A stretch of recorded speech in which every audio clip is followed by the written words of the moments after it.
Hello, Rachel.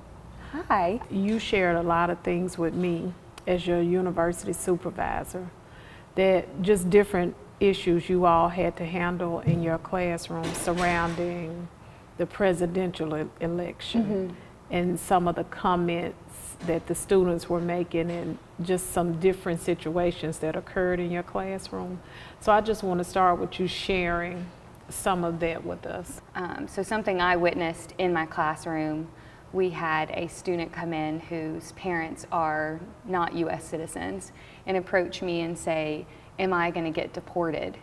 And in that moment I had to sit and think, okay, what is my best way to respond to this child who is obviously scared, obviously fearful for something that he, has either heard as a concern or something, that may be a real issue for him, and how do I address that, And then in the hallway, my teacher, Mrs. Potts, had heard a student come in and say, we're all going to be slaves again.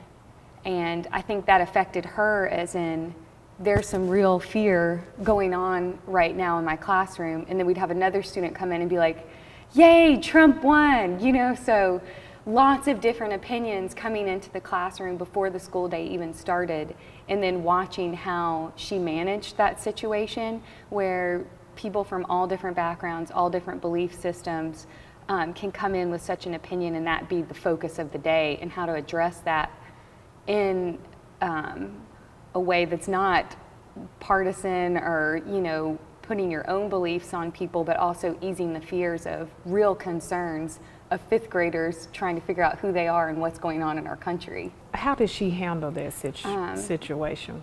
Some people who might have been uncomfortable in that situation talking to students about something that was so one way or the other and something that could have been easily ignored or thought of like, this isn't my place to talk about this. I shouldn't address this now. This may not be a great time.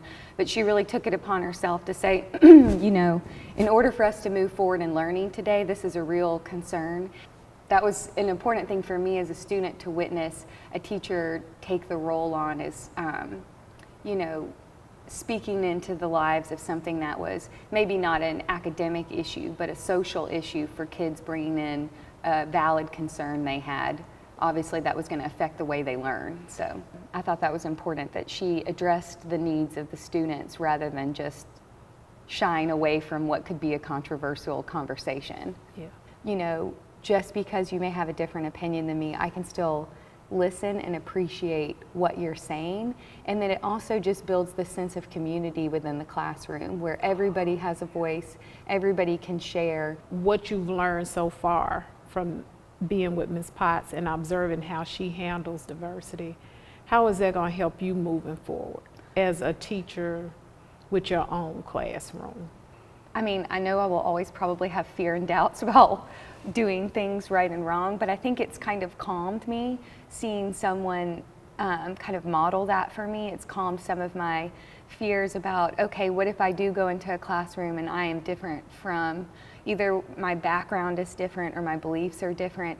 How do I handle that, and am I ready, I guess? And being in my student teaching experience has really kind of calmed my fears about that, and just that it is so much more about relationship. And if you can build a relationship and build that bridge, then everything kind of falls into place as far as handling diversity, because then you start to connect to the human, not just what we're teaching. Is it anything you want to add to that as just a final thought?